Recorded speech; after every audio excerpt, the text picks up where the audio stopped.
içindeki pisliği.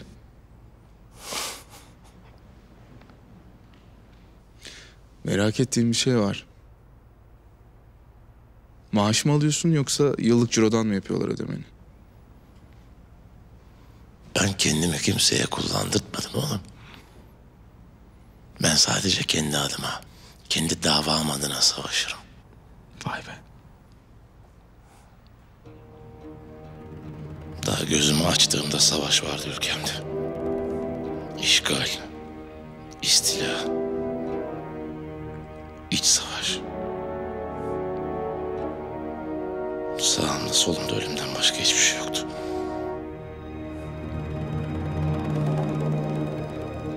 Karımı, çocuklarımı, her şeyimi kaybettim. Kaybetmedin, onları öldürdün.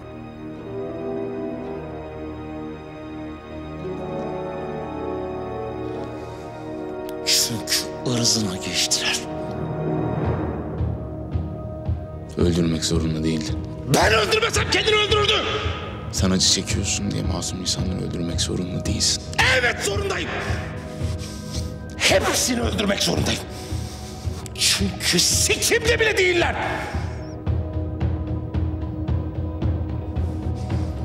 Bu hayatta tek bir amacım var. Bütün insanlık benim çektiğim acıyı çeksin istiyorum. Ülkemin üzerine bombalar yağarken dünyanın umurunda mıydı? Tonlarca bomba yağdı. Binlerce bebek öldü. Neredeydin Sarı? Umursadın mı?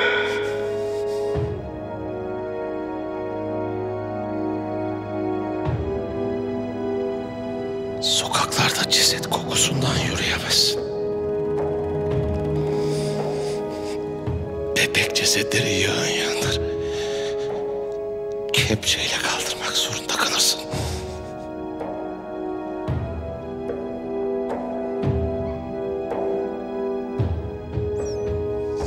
Sen benim ne yaşadığımı nereden bileceksin be?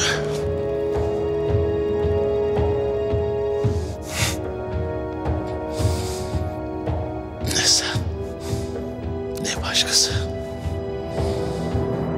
Kimsenin beni yargılamaya hakkı yok. Hiç kimsenin.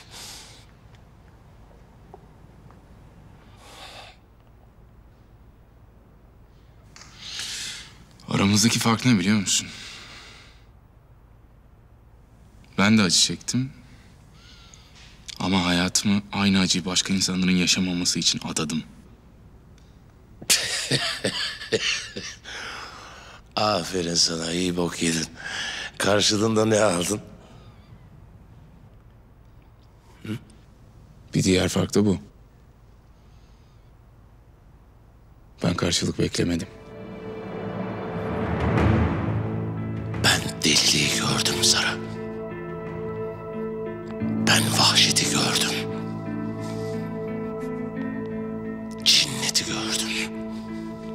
Zalimliği gördüm. Caniliği gördüm. Uğrunda savaştığın insanların hiçbiri bunları bilmiyor. Görmüyor. Sen ve burada yaralanan ölen askerlerin kimsenin sikinde değilsiniz. Bunu o sarı kafana sok.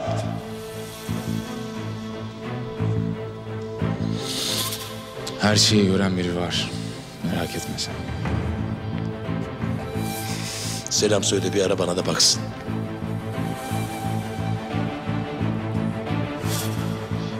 Her şeyi görüyor da beni niye görmüyor?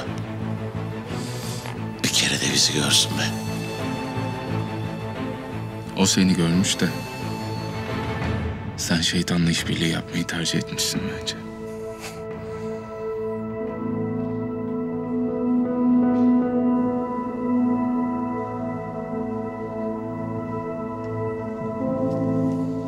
Komutanım geldiler.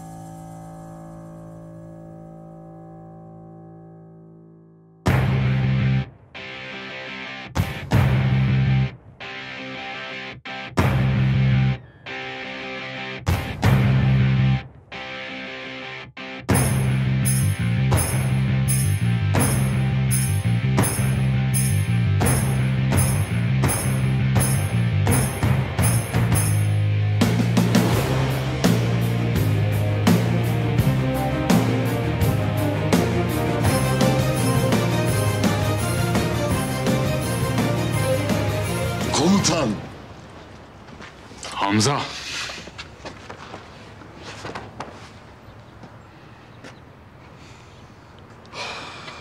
Ne oldu komutan? Bizi niye buraya çağırdın? Gel kendin gör.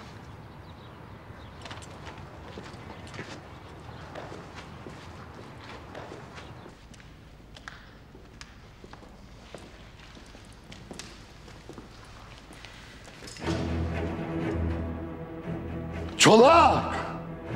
Bunun burada ne işi var? Lan! Hamza bırak. Hamza kendine gel. Bırak! Hamza bırak! Çıkar dışarı çıkar. Çıkar. Ne yapıyorsun sen? Yürü. Kendine gel dedim sana. Kendine gel. Ne yapıyorsun?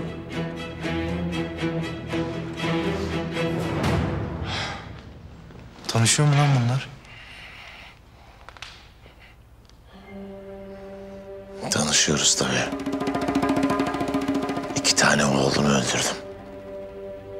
Unutması kolay değil. Çok merak ediyorum. Sen nasıl can vereceksin ya? Ben hiç merak etmiyorum. Ben sana diyeyim mi? Kesin Allah sana özel bir cehennem yaratmıştır. Kişiye özel. Böyle VIP muamele. Girişi sana özel. Kapıda karşılayacaklar bunu ya. Buna sorgu sual bile olmaz. Ben sana diyeyim komutan. Gerçi sen bu dünyada cehennemdesin de neyse. Lakat katli hayvanı racun. Hamza. Arkadaşlarım çolağın adamların elinde. O yüzden ona dokunamayız. Onları sağ salim alana kadar ona dokunamayız. Anladın mı beni? Bizimkilerden yardım isteyemiyorum. Gezi tutmam lazım. Eğer çolağı götüremezsen başım büyük dertte, anladın mı? Çocukların için gerçekten üzgünüm. O cani benimle nişanlımı öldürdü. Ama o bize sağ lazım. Dokunmayacağız Hamza, anladın mı?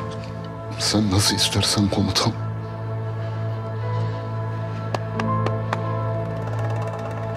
Yasin haber var mı? Arıyorum komutan.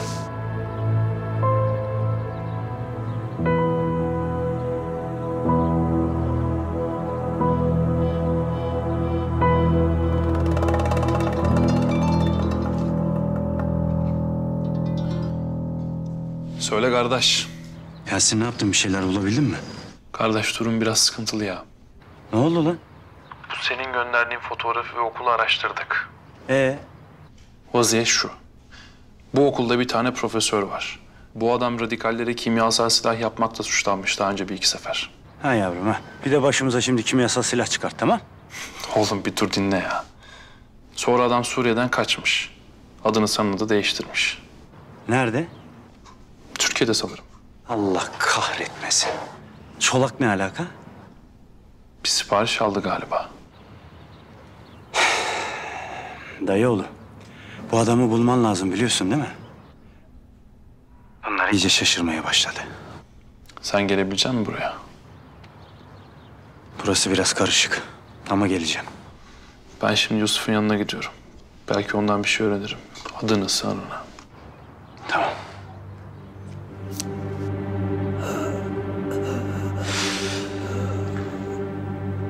Ne oldu? Biraz daha gelmezlerse adam gidici. Yolu açık olsun. Bu adam ölürse onlar da Hafız'ı öldürür. Farkında mısın? Arkadaş haklı. Sen sus lan. Çaylak, git bir komutanıma sor. Ne zaman gelecekler? Müdahale edilmezse adam gidici, ölecek. Bence de.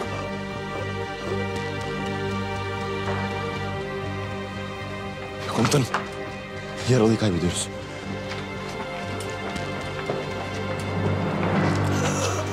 Ne oluyor? Dayanamaz bu adam komutan. Yaşatman lazım, yaşamalı. Hafıza almanın tek yolu bu adam. Yaşat, aşık. Bravo Sarı. bizden bir kişi ölürse sizden de bir kişi ölecek.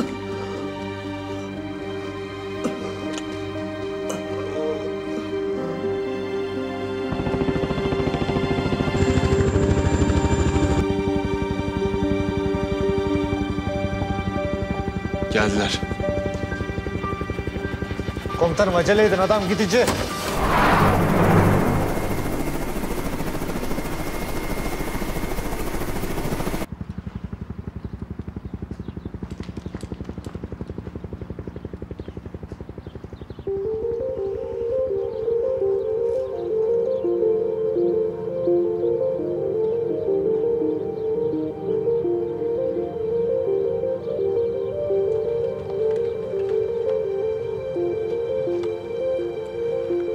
Komutanım hoş geldiniz. Hoş bulduk. Bahar. Yavuz sakın burada ne işin var diye sorma. Vallahi bozuşuruz. Tamam hadi gidelim hadi.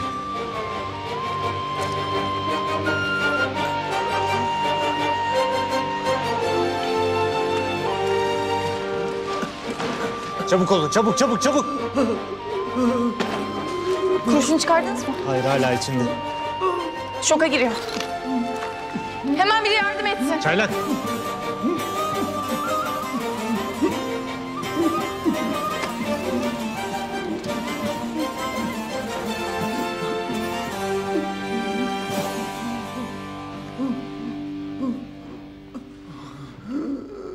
Komutanım.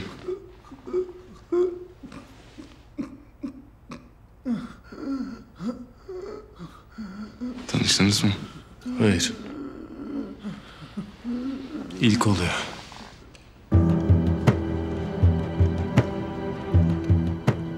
Memnun oldum. Yarbay. Söyledikleri kadar çirkin misin? Vallahi. Senin kız ne oldu ya? Onun eli sakat kaldı galiba.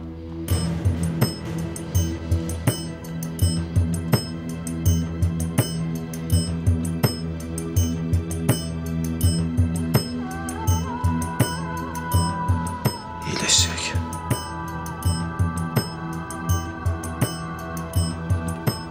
Komutanım. Bir konuşalım.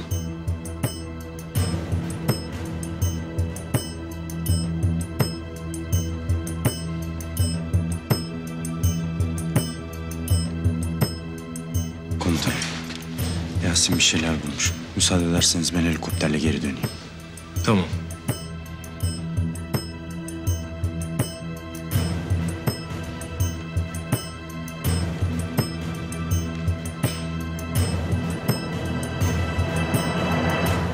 Güzel kardeşim, bu çolak yine bir haltlar peşinde. Ama bu sefer durum bayağı tehlikeli gözüküyor. Çünkü kimyasal silah peşinde. Masum insanları öldürmenin derdinde. Musul Üniversitesi'nde bir profesör varmış. Buraya kaçmış adam. Bunun yerini yurtunu biliyorsundur sen. Bilmiyorum. Yapma kardeşim. Söyle. Bak bu işin şakası yok. Bu öyle yelek giyip patlatmak gibi değil. Bilmiyorum dedim ya. Biliyorsun. Da söylemek istemiyorsun.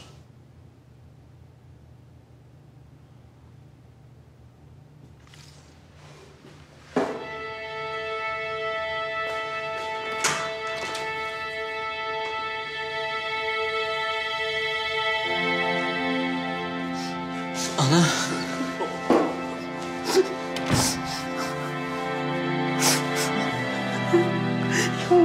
Ne yaptılar sana? Boyları devrilsin inşallah.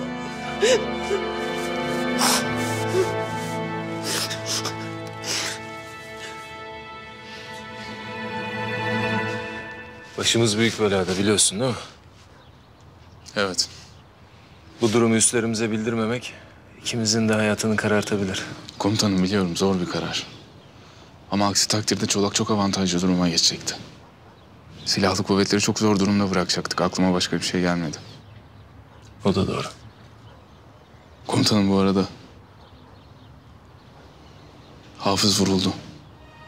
Yaralı. Durumu nasıl bilmiyorum. Karısı haber almış. Ağlayarak beni aradı. Nasıl? Nasıl almış? Bilmiyorum. Bu şerefsizler bilerek şehit oldu demiş. Adamlarla irtibata geçebildin mi? Hayır, daha geçmedim.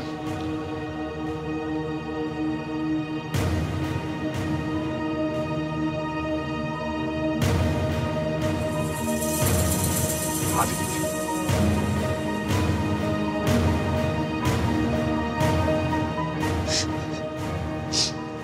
Ne yaptılar sana kuzum? Ne yaptılar? Anacığım, sen bize biraz müsaade eder misin?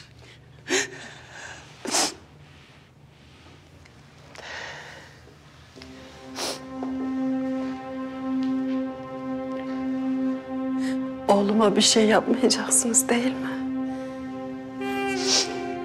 O benim kardeşim. Olur mu öyle şey? Sen merak etme.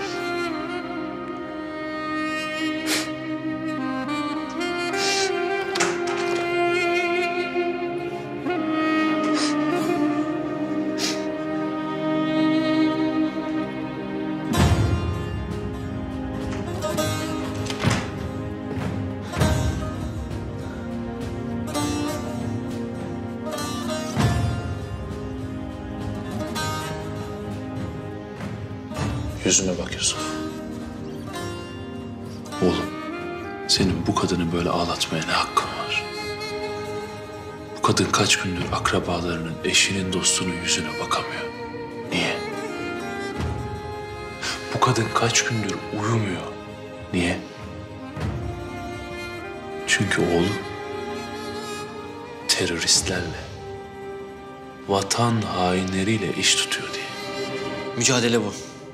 Ana baba düşünecek halimiz yok.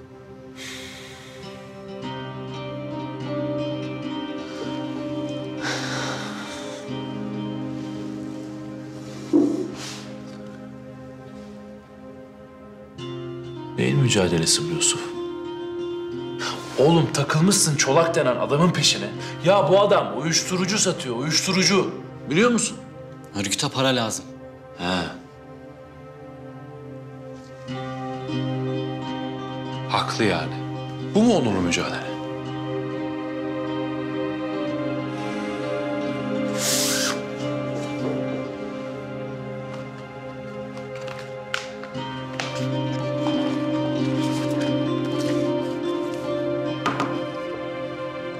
Bak Yusuf. Yusuf bak. Bak. Bu fotoğraflar geçen ay çekildi. Hepsi gerçek. Kimyasal silah saldırısından. Bak Yusuf bak. Bak bu çocuk 3 yaşında Yusuf. 3 yaşında. Nasıl da acı çekiyor. Bu mu onurlu mücadele? Ya şu kadınlara baksana. Ya şu çocuklara baksana. Ya Yusuf Allah'ını seversen söyle. Böyle bir manzarada parmağın olsun ister misin? Tamam. Konuşma o zaman. Konuşma. Ömrünün bağrında gir içeri çürü.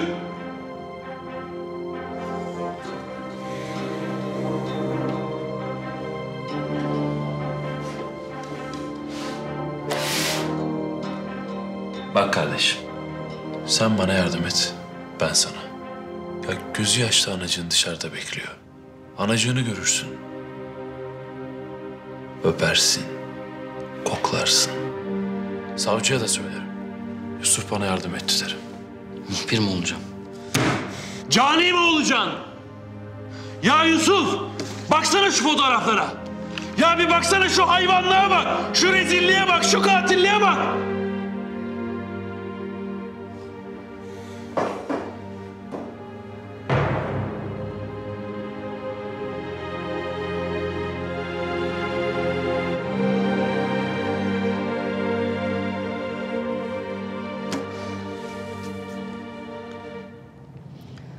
Adı Reşit Ziya.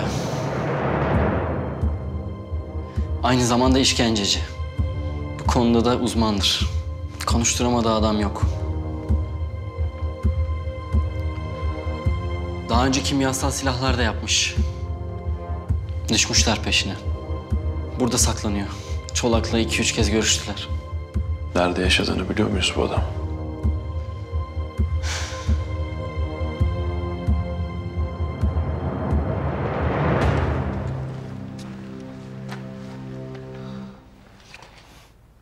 Bizimkileri nerede tutuyorlar?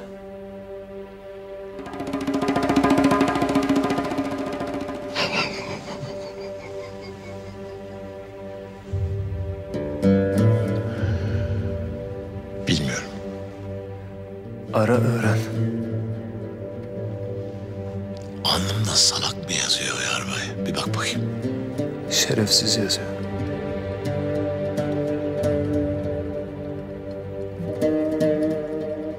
Bırakın beni. Alın adamlarınızı. Nokta. Seni elimden kimse alamaz. Yarbay. Biz bu konuşmaları Sarı'yla yaptık zaten. Değil mi Sarışın? Konuştuk biz. Ha, ikinci seçenek beni alıp götürüp teslim edersiniz. Bizimkiler de sizinkilerin kellelerini tertemiz paketler, kapının önüne koyarlar. Seçim senin. Nasıl?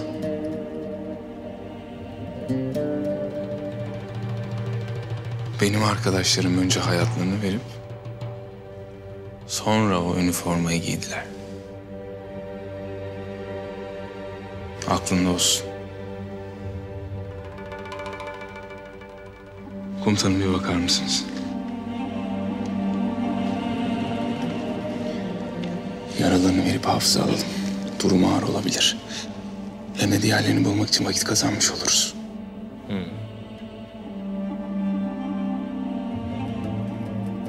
Olabilir.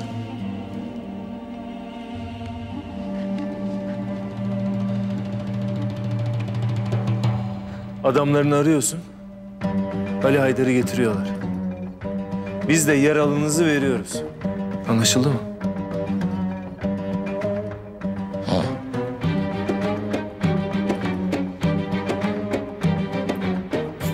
Olabilir.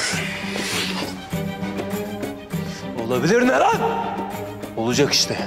Ara hemen!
Bizimkiler Çolak'a ne yaptı acaba? Sıksınlar kafasına gitsin. Al benden de o kadar.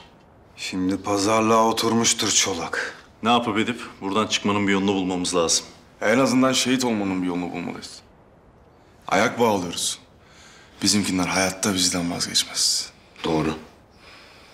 Hele Yavuz komutanım. Asla vazgeçmez.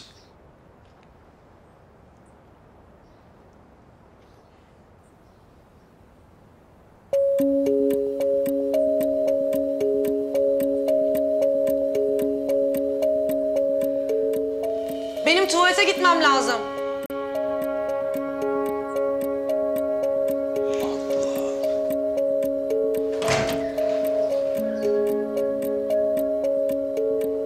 Yap buraya.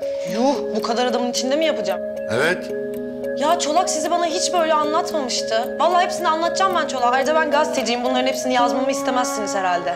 Buradan canlı çıkarsan yazarsın. Onu göreceğiz. Yürü.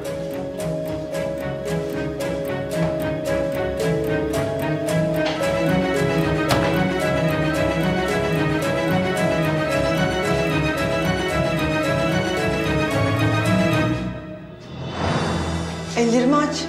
Olmaz. Ya nasıl yapacağım böyle? Benden mi korkuyorsun sen?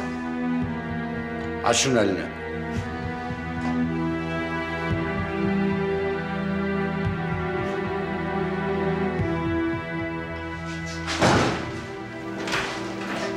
Kapı açık kalacak. Daha neler?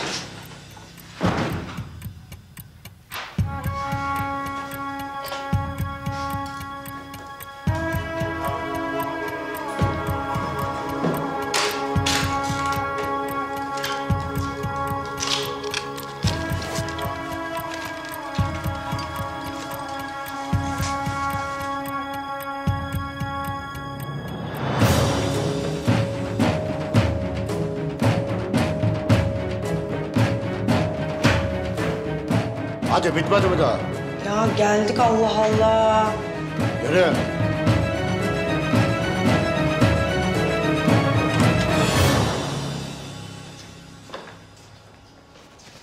Ya sen ne gerizekalı bir adamsın ya. Senin yüzünden az kalsın öldürüyorlardı beni, öldürüyorlardı. Susuz olduğunu söyledim işte. Ne istiyorsun be? Al şunu. Ya bırakın beni, vallahi geberteceğim ben. Kaç. Al şunu. Ulan bütün deliller beni buluyor arkadaş ya.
Yasin, niye kornaya basıyorsun?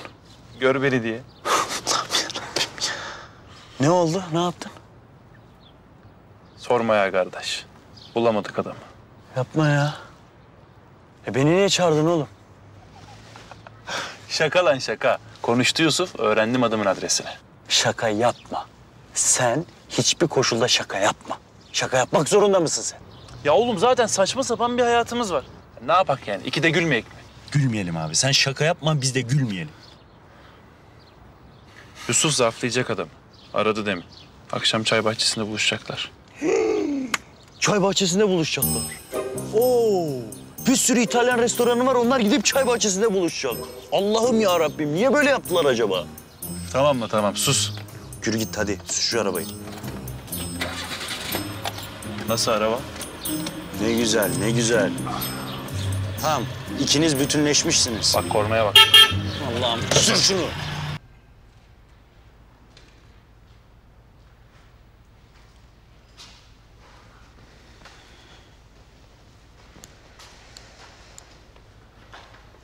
Nasıl olur? İyi. Kurşun çıkarmak çok zor oldu. Bir an önce hastaneye gitmesi gerekiyor. Onu da onlar düşünsün artık. Sen iyi misin? İyiyim. Niye sordun?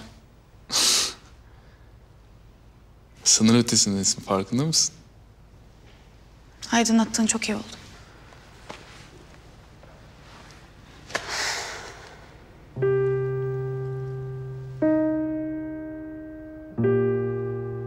Bak bu adam kim biliyor musun Bahar? Kim?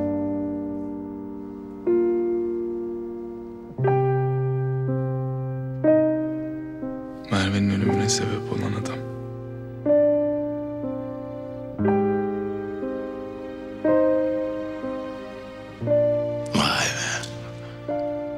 Sarı sen ne yere bakan yürekle kalmışsın ya, ha? Aşk acısını unutuvermişsin. Yeni manita yapmışsın. Güzel ama güzel. Yakışmış, iyi olmuş. Bırakın dinlemeyin şunu. Konuşsun kendi kendine.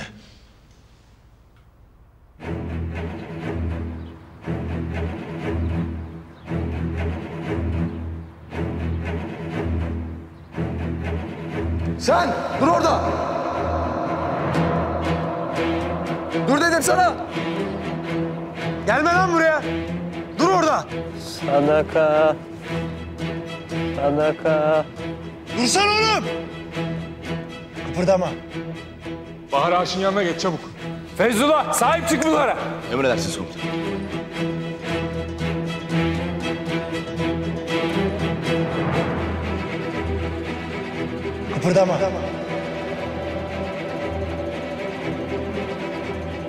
Kıpırdama. Kıpırdama. Sadaka.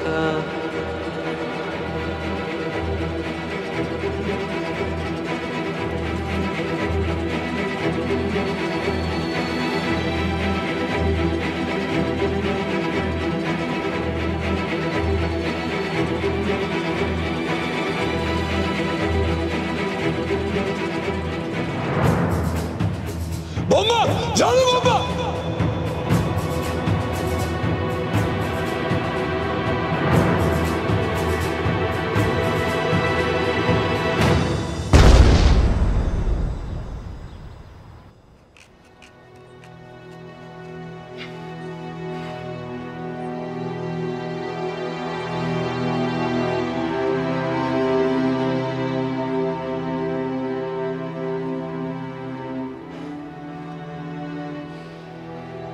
Pardon. Tuvalete gidebilir miyim? Gidemezsin. Arkadaşım, altıma yapacağım. Yap, bana ne? Ulan siz ne şerefsiz, ne haysiyetsiz, ne karaktersiz adamlarsınız lan. Sizi böyle iğrenç insanlar olasınız diye mi eğitim veriyorlar? He? Senin ben...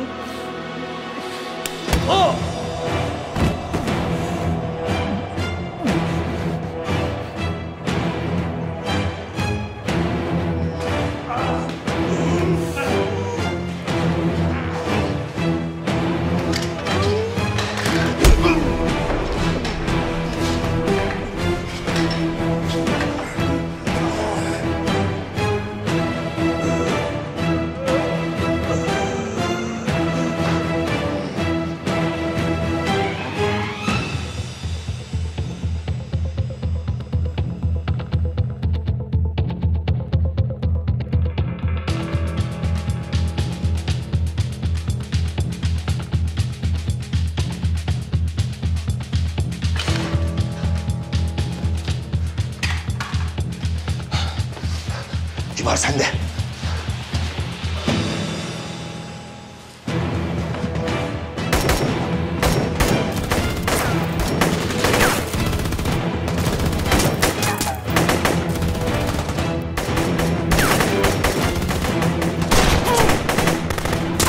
Siz arkadan dolanın.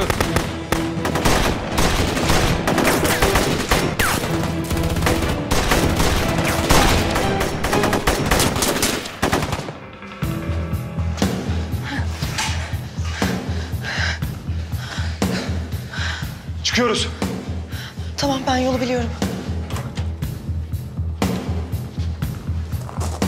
Tamam gelin buradan. Nereye? Çıkmıyor muyuz? Yo, hafıza almadan hiçbir yere gidemeyiz. Ne? Duydun işte, hafıza burada bu adamlara bırakamayız. İyi de nerede olduğunu biliyor musunuz ki? Buluruz. Nasıl bulacağız ya? Geri kalan herkesi öldürerek. Bence güzel fikir. Ne yapıyoruz komutanım? Gidiyoruz bu taraftan.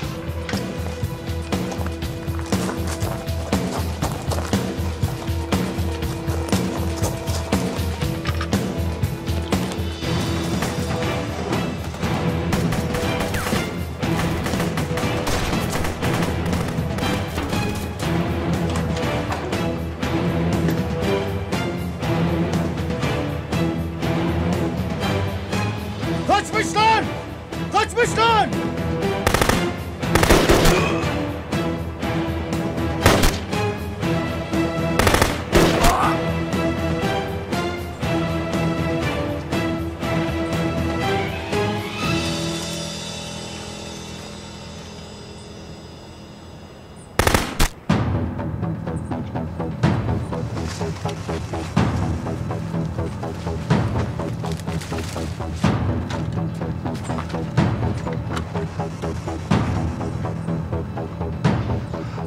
Arkadaşımız nerede? Arkada. Götürürüz onu. Kalk. Kalk kalk kalk. Çok korkuyorum ya. Doğru bir şey yapıyorsun. Sağ ol, çok içimi rahatlattın gerçekten. Arkamda kal.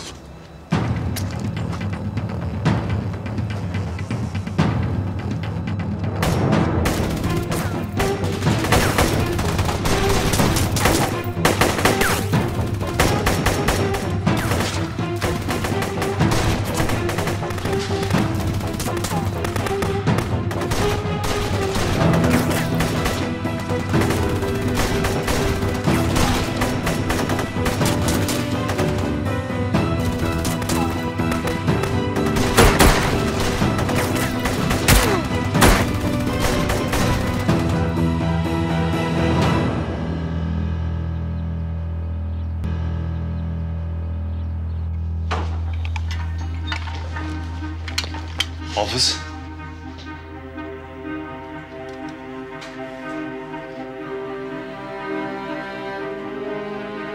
Komutanım, iyi görünmüyor.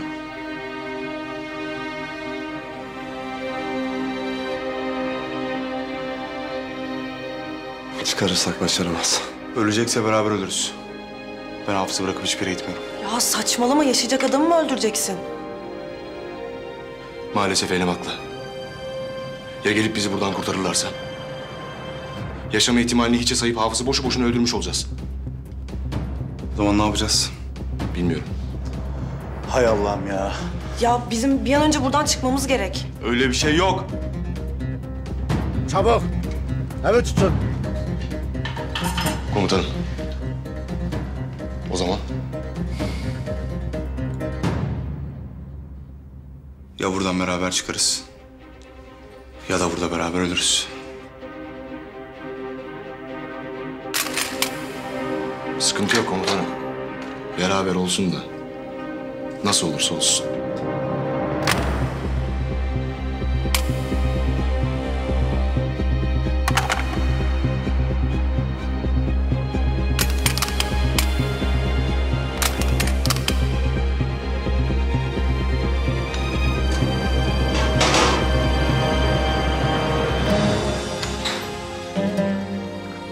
Atın silahları. Salak mısın oğlum sen? Elimizde silah mı var? Bak bak. Bak. Al şunu.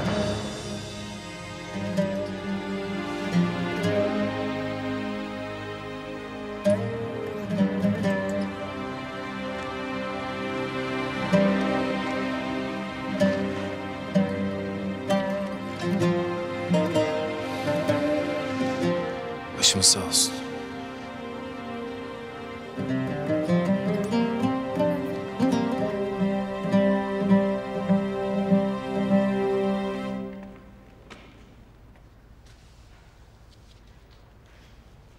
Tehlike geçti galiba.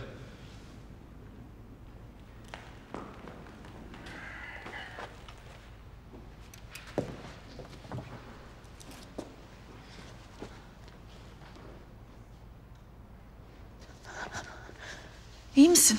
Yaralanmadın değil mi? İyiyim sen? İyiyim. Patlama çok şiddetliydi. Bayağı korktum. Ama alışıyorum galiba silah seslerine.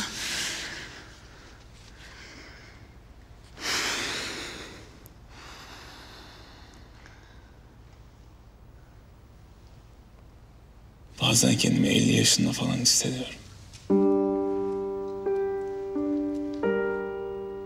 O kadar yorgunum ki.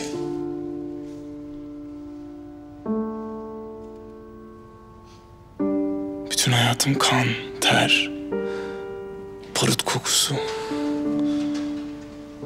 Ceset parçaları içinde mi geçecek diye düşünüyorum bazen.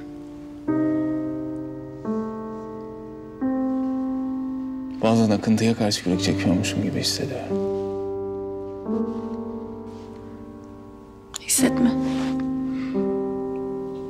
Sen iyi şeyler yapıyorsun. Başkalarının canı için kendi canını feda ediyorsun. Bundan daha kutsal ne olabilir ki? Bilmem belki de. Ama her seferinden bir şeyler alıp götürüyor benden.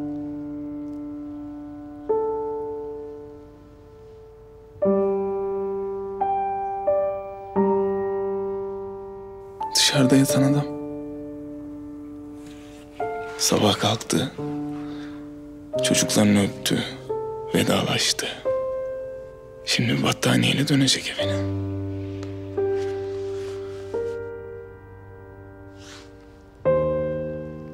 Bakalım bize ne zaman sıra gelecek. Allah korusun.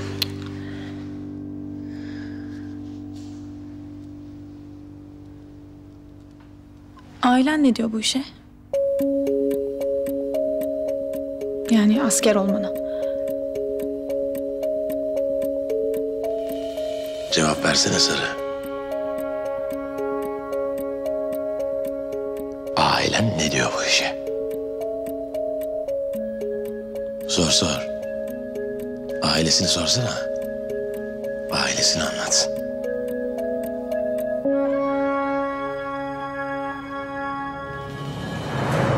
Bir şey biliyormuş gibi konuşma Çolak. Bir sen mi araştırma yapıyorsun lan? Ben seni araştırmadım mı zannediyorsun sarışın? Hı? Anlatsana kıza. Hepimizin sırları var değil mi Sarı?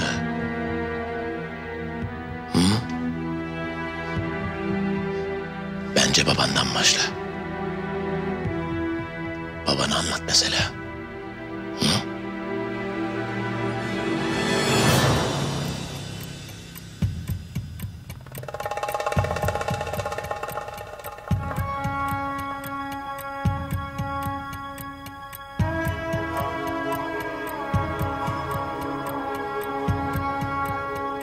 Tek bir kelime daha edersen öldürürüm seni. Ay yazık. Kimse bir şey bilmiyor değil mi? O zaman en baştan başlayacağım.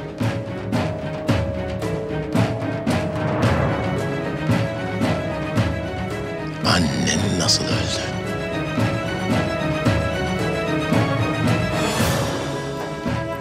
Onu anlat. Anlat.